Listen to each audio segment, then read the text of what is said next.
আসসালামু আলাইকুম ওয়া রাহমাতুল্লাহি ওয়া বারাকাতুহু। আল্লাহ রসুল তিন আপদ ব্যক্তির সাথে ভালোভাবে হেকমতের সাথে চলার জন্য নির্দেশনা দিয়েছেন। তিন ব্যক্তিকে আপদ বলেছেন আল্লাহ রসুল এবং হেকমতের সাথে চলার জন্য বলেছেন। সেই তিন ব্যক্তি কারা?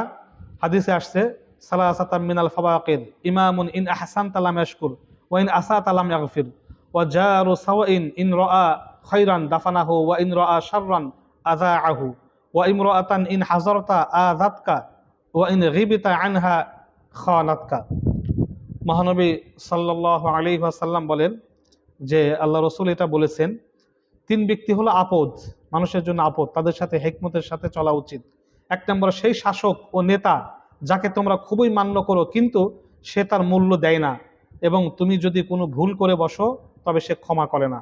সেই বস, সেই শাসক, সেই কর্মকর্তা যে ক্ষমা করে না, অথচ তাকে মান্য করা হয়, সম্মান করা হয়, সম্মানের মর্যাদা সে দেয় না। তাকে হেকমতের সাথে চলা উচিত, তাকে এড়িয়ে চলা উচিত। দুই নম্বর, এমন মন্দ প্রতিবেশী তুমি তার সাথে ভালো ব্যবহার করলে সে দাফন করে রাখে, ভালো ব্যবহার মনে রাখে না, তার উল্লেখ পর্যন্ত সে কখনো করে না। আর যদি সে তোমার মধ্যে কোনো খারাপ কিছু দেখে তবে তা সর্বত্র ছড়িয়ে দিতে থাকে, সেটা ছড়াইতে কখনো সময় ক্ষেপণ করে না, সাথে সাথে ছড়াই দেয়।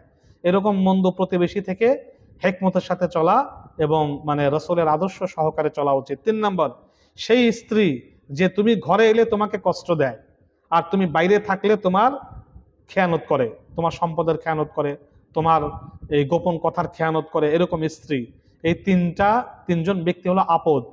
এই আপদ ব্যক্তিদেরকে হেকমতের সাথে সুন্দর আচরণের মাধ্যমে তাদের সাথে আচরণ করা উচিত, তাদের সাথে হেকমতের সাথে চলা উচিত, যাতে করে এই আপদ থেকে আমরা হেফাজতে থাকতে পারি।